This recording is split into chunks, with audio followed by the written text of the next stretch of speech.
Olá, minhas queridas alunas, meus queridos alunos. Vamos dar sequência à segunda parte da aula em que nós estamos tratando da figura do juiz. Na primeira parte, nós começamos a estudar os deveres, né, que o juiz deve, enquanto dever, óbvio, ele deve observar, né? Nós falamos dos poderes que o juiz dispõe para exercer o seu ofício e falamos das responsabilidades, né? Vimos aí uma inovação no que diz respeito à responsabilidade civil do juiz em caso de dolo ou fraude, né? E também naquelas hipóteses de inércia, de um excesso injustificado de prazo, são figuras aí que motivam a responsabilização do juiz. Agora, é até importante frisar, porque eu não frisei na primeira parte, o fato de o código dizer que o juiz responde regressivamente somente nessas hipóteses, não está querendo dizer que o Estado não vai responder civilmente em razão de atos praticados pelo juiz. O Estado tem responsabilidade civil objetiva. O que está colocando é que o juiz, enquanto agente público, vinculado a um dos entes estatais, ou a um Estado, ou à União, ele só vai ser responsabilizado regressivamente nessas hipóteses, tá? Mas é claro que todo aquele que causa dano é obrigado a reparar. Se durante a atuação, durante o exercício da função judicante for causado dano, né, e existir essa relação entre conduta do juiz, resultado danoso e houver nexo de causalidade entre a conduta e o resultado, vai existir o dever de indenizar, só que esse dever de indenizar ele vai recair sobre o ente federativo ao qual o juiz está vinculado. O juiz ele só vai responder perante o ente federativo de maneira regressiva nas hipóteses previstas em lei, tá? Agora, o ente federativo ele vai responder de maneira objetiva. Eu não tenho que demonstrar se a conduta do juiz foi dolosa ou culposa. Basta que eu demonstre conduta, resultado e nexo de causalidade. E logo em seguida, ainda na primeira parte, né, do estudo que a gente fez na outra aula, a gente tratou da figura do impedimento do juiz. A gente viu que o impedimento é uma situação um pouco mais grave do que a suspeição. As hipóteses são objetivas, a gente fala de relação de parentesco entre o juiz e parente, e relação de parentesco entre juiz e parte, entre juiz e advogado, entre juiz e defensor público, entre juiz e membro do Ministério Público, né? E a gente viu que existem novas figuras, né, de impedimento, que são figuras que alcançam, inclusive, escritórios distintos, não aquele escritório em que o parente advogado exerce a sua atividade profissional, mas um outro escritório, se ocorrer de esse outro escritório estar patrocinando a causa de um cliente do escritório do parente do juiz. Então, uma situação que eu até fiz uma crítica, né, parece ser até um pouco exagerada a atuação do legislador nesse caso. E aí, nesta aula, nessa segunda parte, então, do estudo do juiz, a gente vai começar a trabalhar a figura da suspeição. Então, vamos olhar aqui. O que o código dispõe sobre a suspeição? Ele fala que há suspeição do juiz, lá no artigo 145, quando o juiz for amigo íntimo ou inimigo de qualquer das partes ou de seus advogados. O Código Antigo falava em inimigo capital. Agora, inimigo capital, bom, para começar, até antes de falar, o legislador tirou o capital, porque pensa aí, o que é pena capital? Pô, a pena de morte, né? Inimigo capital, provavelmente, seja aquele inimigo que você não pode encontrar porque você quer matar. Mas, tanto faz se tem aqui capital ou não. Por quê? Porque tanto o conceito de amigo quanto o conceito de inimigo são subjetivos. Então, na verdade, lá no impedimento, eu comentei com vocês que as hipóteses, elas são objetivas. E aqui são hipóteses subjetivas, tá? O que é amigo? Bom, colega, tem muita gente que chama de amigo aquilo que na verdade é um colega, que nunca foi na casa, não conhece os pais, não conhece a mulher, não conhece os filhos. Então, qual é o alcance da expressão amigo? Qual é o alcance da expressão inimigo? E para piorar, qual é o alcance da expressão intimidade? Né? Então, são situações mais subjetivas, mais difíceis de você constatar, ok? Interessado no julgamento, em favor de qualquer uma das partes. Como é que eu posso comprovar isso, né? Então vamos lá, as hipóteses. Se for amigo íntimo ou inimigo de qualquer das partes ou de seus advogados, que aqui também não tinha no outro código, que receber presentes de pessoas, o juiz que receber presentes de pessoas que tiverem interesse na causa antes ou depois de iniciado o processo, que aconselhar alguma das partes acerca do objeto da causa ou que subministrar meios para atender às despesas do litígio. Né? Vamos lá, como é que a parte consegue demonstrar que o juiz recebeu um presente antes de existir um processo? Presente de uma pessoa, antes de ter processo, e que depois, e aqui não está dizendo que recebeu o presente da parte, está dizendo que recebeu o presente de uma pessoa que tem interesse na causa antes mesmo de existir uma causa. Eu quero que vocês percebam como que essas hipóteses são subjetivas. Por quê? Porque ao invés de a gente decorar, para efeitos, por exemplo, de realização de um concurso público, quando que é suspeição, quando que é impedimento, na dúvida, você sempre vai por esse critério que eu estou trabalhando aqui com vocês. É um macete mesmo de resolução de questão em prova, tá? Objetivo. Se a situação é bem objetiva, é de fácil comprovação pela parte, vamos para o lado do impedimento. Se são situações subjetivas, que têm conceitos aí indeterminados, como amigo íntimo, né? Inimigo, trabalha aí com situações de difícil comprovação, aí a gente pode arriscar que em razão da subjetividade, uma hipótese de suspeição, tá? Quando qualquer das partes for credora ou devedora de seu cônjuge ou companheiro ou de parentes deles, imagina se eu, autor, vou ter conhecimento do fato de o réu ser credor de um companheiro de uma juíza, de uma companheira de um juiz, ou até mais, de um parente lá em terceiro grau, de um irmão. É muito distante, é de difícil comprovação esse tipo de vício, tá? Então, essas hipóteses aqui de suspeição, a gente tem aqui o quê? Olha só, além dessas hipóteses, o código diz que o juiz também poderá se declarar suspeito por motivo de foro íntimo, sem necessidade de declarar suas razões, tá? Então, olha só, primeira observação. Muito embora na prática seja comum a gente ver decisões aí de juízes que se declaram impedidos por razões de foro íntimo, não existe tecnicamente impedimento por razão de foro íntimo. Nós estudamos lá o artigo 144, na primeira parte desse tema, né, na outra aula, e nós vimos que não existe a possibilidade de o juiz se declarar impedido por razões de foro íntimo. Mas por que na prática a gente visualiza essa situação? É bem simples, né?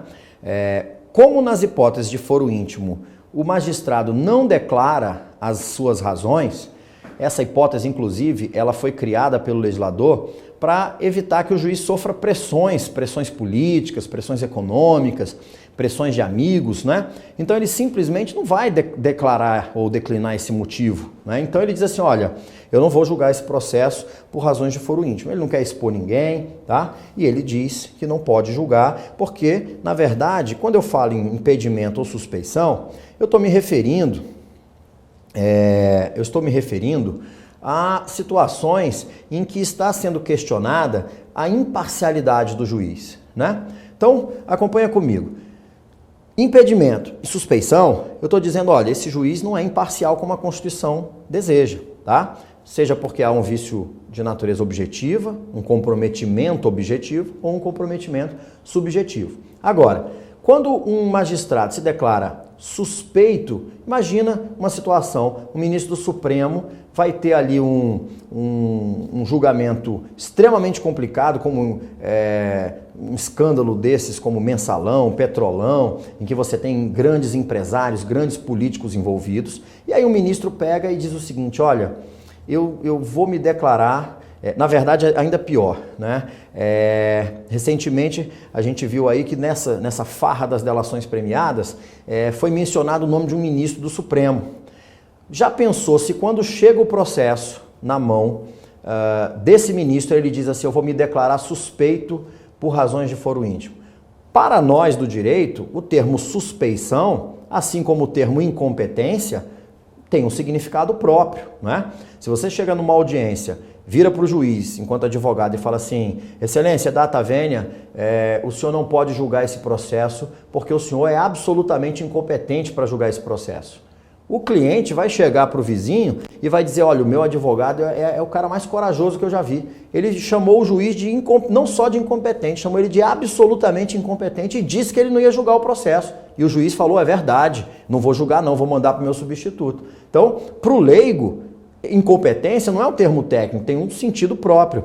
E a gente pode falar a mesma coisa, que para o leigo, a expressão suspeição, ela traz uma carga bastante pesada. Então, eu não vou julgar esse traficante de drogas, eu vou me declarar suspeito por razões de foro íntimo. Na verdade, porque eu estou recebendo um monte de ligação de senador, de deputado ou qualquer coisa assim, e eu não quero me comprometer mais, eu já comprometi a minha imparcialidade, eu já não sei se o meu julgamento vai ser isento, vai ser imparcial. Então é melhor que eu me afaste do processo. E aí eu não quero declinar os motivos, tá? Então como fica pesada essa expressão, olha, eu vou me declarar, estou me declarando suspeito por razões de foro íntimo, aí esses juízes preferem utilizar a expressão, estou me declarando impedido por razões de foro íntimo, tá? O impedimento no popular não tem esse tipo de carga negativa, tá? Mas em qualquer prova que vocês forem fazer, ou até no exercício da atividade, vocês sabem que não existe impedimento por razão de foro íntimo, porque o impedimento só trabalha com hipóteses objetivas, não é? E foro íntimo está no plano subjetivo, tranquilo? Então vamos voltar aqui para o quadro. Suspeição por motivo de foro íntimo é possível sem a necessidade de declarar as razões, tá? A alegação de suspeição, ela vai ser ilegítima. Então, eu posso alegar que o juiz está em situação de suspeição? Posso. Mas ela não vai ser legítima se ela tiver sido provocada por quem a alega. Então, quer dizer, isso aqui foi para evitar uma situação que já vinha acontecendo com certa frequência, que era daqueles advogados ali que gostavam, pô, esse juiz aí, eu já vi que esse juiz é contra a minha tese, eu preciso dar um jeito de trocar de juiz. Aí o advogado começava a criar confusão na audiência, irritava o juiz, até o juiz caçar a palavra do advogado, e ele continuava falando, e aí ele continuava falando e irritando, e o juiz dizia que ia mandar retirar ele da sala, ele dizia que não ia sair, o juiz falava que ia chamar a força policial, ele dizia que era para chamar mesmo, e aí mesmo com a polícia o juiz falava, olha, o senhor não vai mesmo ficar quieto, vou ter que tirar, olha, eu só saio daqui algemado, e aí o juiz mandava algemar, depois o advogado ia lá e tentava alegar suspeição, dizendo que o juiz era inimigo, né, inimigo dele. Além da jurisprudência não acolher esse tipo de situação, porque os tribunais, o que eles acabaram pacificando sobre isso? Eles diziam que a exaltação dos ânimos durante as audiências fazia parte, né, do nosso mundo jurídico. Então, era natural que o advogado empenhado na defesa dos interesses da causa, né, de alguma forma, eventualmente pudesse se exceder, tanto que o próprio Estatuto da OAB originariamente previa ali uma certa imunidade material com relação às alegações do advogado, né, na audiência. Mas, então, o legislador resolveu botar um ponto final nisso. Se eu criei a situação que agora eu estou alegando como sendo suficiente para forçar a suspeição do juiz, essa alegação ela é ilegítima e não vai poder ser levada à frente, tá? Outra situação, se a parte que alega houver praticado o ato que signifique manifesta aceitação do arguido.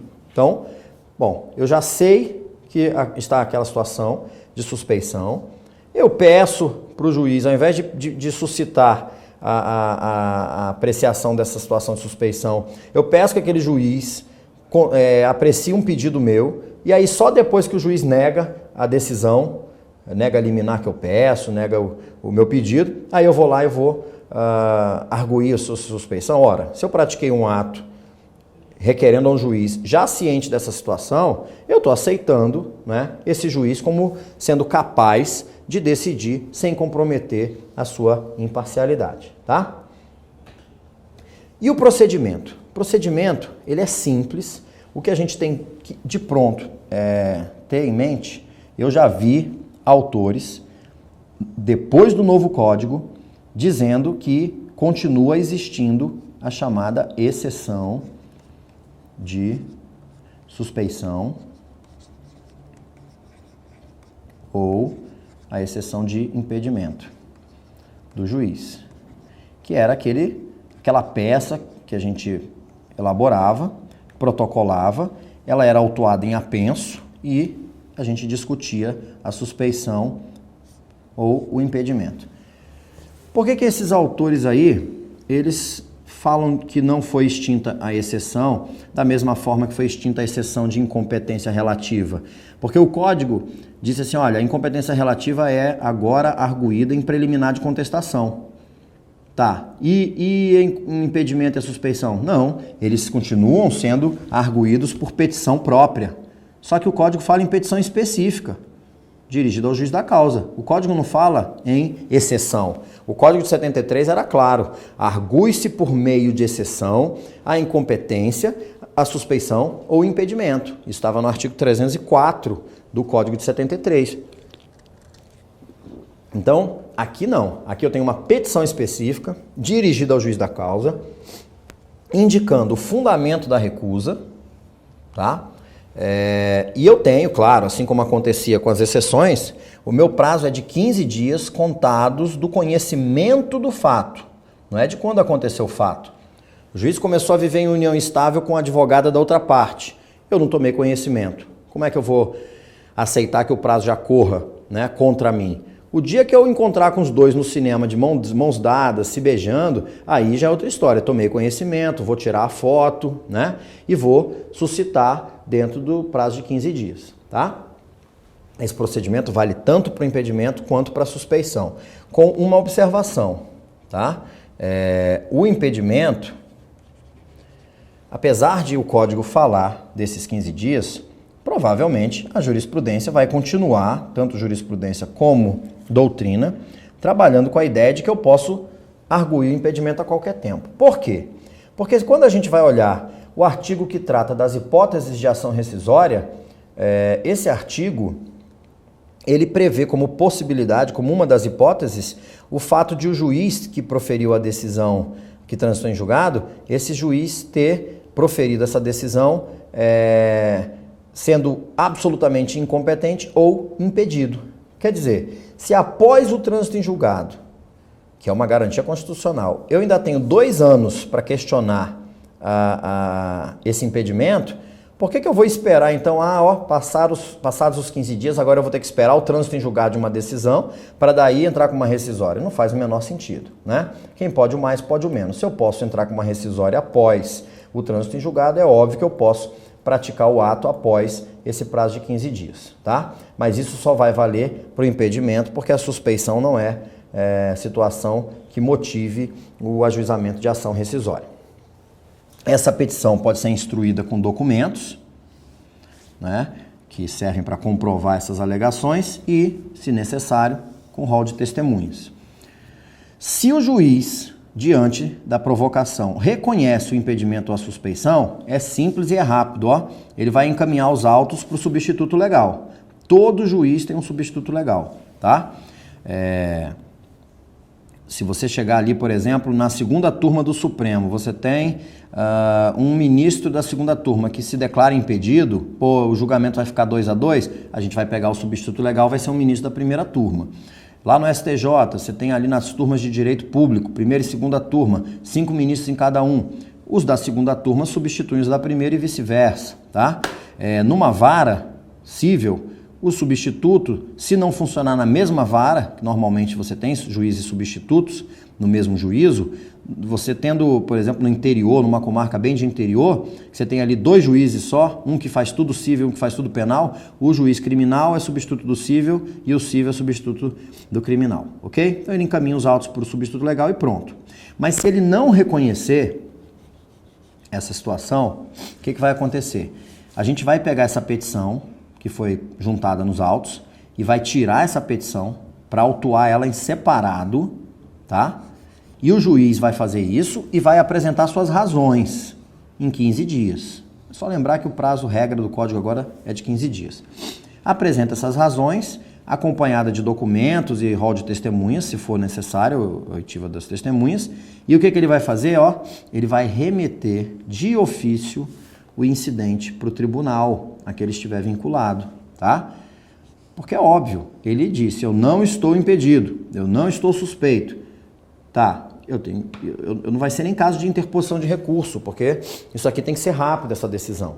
Então, ele já pega, produz as suas provas, apresenta as suas razões, autua em separado e manda isso para o tribunal. Quando chega no tribunal, esse procedimento vai ser distribuído, esse incidente, né, processual vai ser distribuído, e o relator, assim que receber, vai declarar os efeitos. Então, isso aqui é um pouquinho diferente do que acontecia no Código 73, porque no Código de 73 dizia que o simples protocolo da exceção já gerava suspensão do curso do processo, tá? Mas na prática, o que acontece? Apesar de não ter um comando específico sobre isso, a gente vai ver que enquanto não for decidido sobre os efeitos, qualquer medida de urgência, qualquer tutela de urgência vai ser requerida para o substituto legal. Então, apesar do processo não estar suspenso, mas decisões não podem ser proferidas por quem tem a sua imparcialidade questionada, tá? Então, se o relator disser que esse procedimento não tem efeito suspensivo, olha o que o código fala, o processo voltará a correr. Significa que ele não está correndo, né? Apesar de não ter efeito suspensivo automático, aquele período até que o relator receba e decida sobre os efeitos, o processo fica ali, ele não está formalmente suspenso, mas vamos colocar que ele está sobrestado, né? O Código 73 tinha um artigo que falava dessa diferença entre suspensão e sobrestamento, quando falava da figura da oposição, aquela oposição que era oferecida após o início da audiência, tá? E que o juiz poderia sobrestar o processo por até 90 dias para que a ação e a oposição ficassem na mesma condição de julgamento. E aí, sobrestar não é suspender. Se o relator concede o efeito suspensivo, o processo permanecerá suspenso até o julgamento do incidente. E aí nenhum ato, o mais importante é que quando eu falo em suspensão, e aí está a diferença básica, eu tenho uma diferença entre suspensão de prazo, suspensão do processo e sobrestamento do processo. Suspensão do prazo, eu posso continuar praticando atos processuais, só que o prazo está suspenso. Suspensão do processo, eu não posso praticar atos processuais, é vedada a prática de atos processuais no período de suspensão do processo, tá? E sobrestamento, não tem, eu continuo podendo praticar atos processuais, mas o juiz não vai praticar atos. As partes podem continuar praticando. Olha aqui o que eu tinha comentado ainda há pouco. Enquanto não for declarado o efeito em que é recebido o incidente, ou quando este for recebido com o efeito suspensivo, a tutela de urgência será requerida ao substituto legal. Então, mesmo enquanto não for declarado o efeito, tá? Se o tribunal verificar que a alegação de impedimento ou de suspensão é improcedente, rejeitá-la-á. Ok? Normal. E aí, pronto, o processo segue seu curso normal com o juiz que já havia sido originariamente designado para o feito. Agora, se o tribunal acolhe a alegação, ele vai estar dizendo que, olha, juiz, você realmente está em situação de impedimento ou de suspeição, foi arguída, na verdade você deveria ter de ofício declarado, não declarou de ofício. Quando foi arguída essa situação, você negou, então vai ter que ter uma punição para esse juiz, né? Então o que vai acontecer aqui, ó?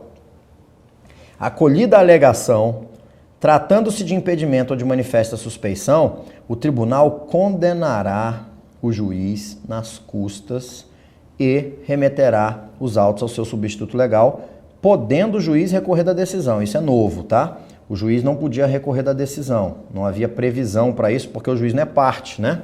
O código fala quem pode recorrer de decisão. O código diz lá, ó, podem recorrer, são legitimados para recorrer e têm interesse recursal quem? As partes, o Ministério Público e o terceiro juridicamente interessado, tá? Então existe aqui uma situação bem atípica. Primeiro, uma situação em que o juiz é condenado nas custas desse procedimento. Que o juiz não poderia ser condenado em custas em regra porque o juiz não é parte, ele é o Estado. Como é que o Estado vai ser condenado? Mas ali é porque o vício de quebra da imparcialidade, o vício de impedimento, o vício de suspeição, são vícios da pessoa física do juiz e não do órgão jurisdicional, tá? Então é reconhecida a pessoa física do juiz o direito de recorrer contra a decisão que o condenou, tá? No pagamento dessas custas.